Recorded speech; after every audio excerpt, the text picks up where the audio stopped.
outro atrito que Dom Pedro II enfrentou foi a chamada questão religiosa, e aí foi com a Igreja Católica, que era parceira, inclusive, do ponto de vista constitucional, como eu falei agora. A Igreja Católica, ela se meteu aqui no conflito com Dom Pedro II, aqui por volta de 1872. Por quê?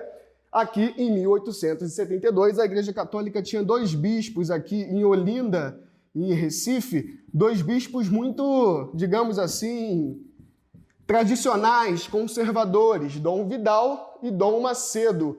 A gente vai perceber que Dom Vidal e Dom Macedo, seguindo uma determinação do Papa, seguindo uma bula papal, eles dois começaram a excomungar, expulsar da Igreja Católica membros que estavam frequentando a maçonaria. E aí qual foi o problema? Aí Dom Pedro II interferiu. Por quê? Porque o próprio Dom Pedro II também frequentava a maçonaria aqui no Rio de Janeiro. E aí mandou prender os dois bispos.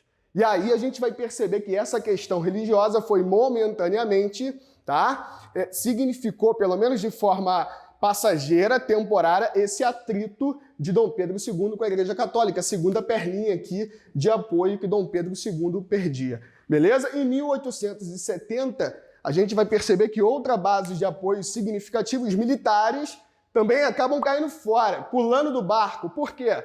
Os militares saíram fortalecidos da Guerra do Paraguai, você viu isso na última aula. Saíram com prestígio, chegaram aqui aplaudidos, venerados, militares, venceram a guerra.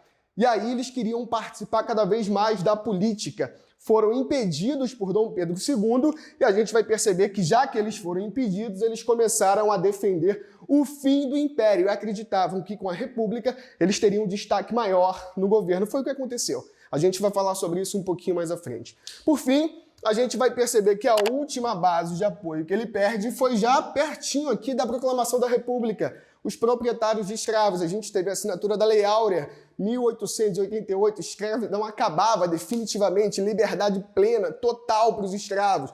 E aí, essa galera que usava mão de obra escrava, vai contestar essa resolução e aí vai também pular fora do barco e começar a defender a proclamação da República. Ou seja, ao longo da década de 60, 70 e 80, ele foi enfrentando uma série de resistência, ele foi perdendo cada base de apoio até ficar praticamente isolado, né, do ponto de vista político. Em 70 aqui, inclusive, a gente teve um documento oficial, um manifesto republicano, que deixava às claras, que deixava de forma muito evidente a reclamação do corpo político brasileiro, liderado por militares principalmente, que tinha um lema: somos da América e queremos ser americanos. Por quê? Porque toda a América aqui na década de 70 já era republicana, menos o Brasil. E eles defendiam exatamente que o Brasil se aproximasse, se tornasse semelhante do ponto de vista político. E por fim, a gente tem uma das principais representações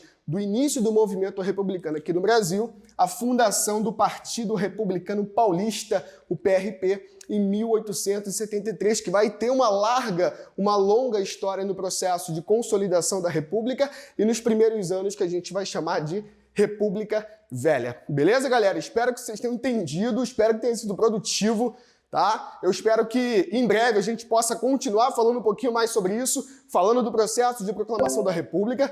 Não esqueçam de curtir, de seguir as nossas redes sociais, beleza? Não esqueça que você pode transformar o mundo através da educação. Valeu, galera? Muito obrigado, um abraço e até a próxima.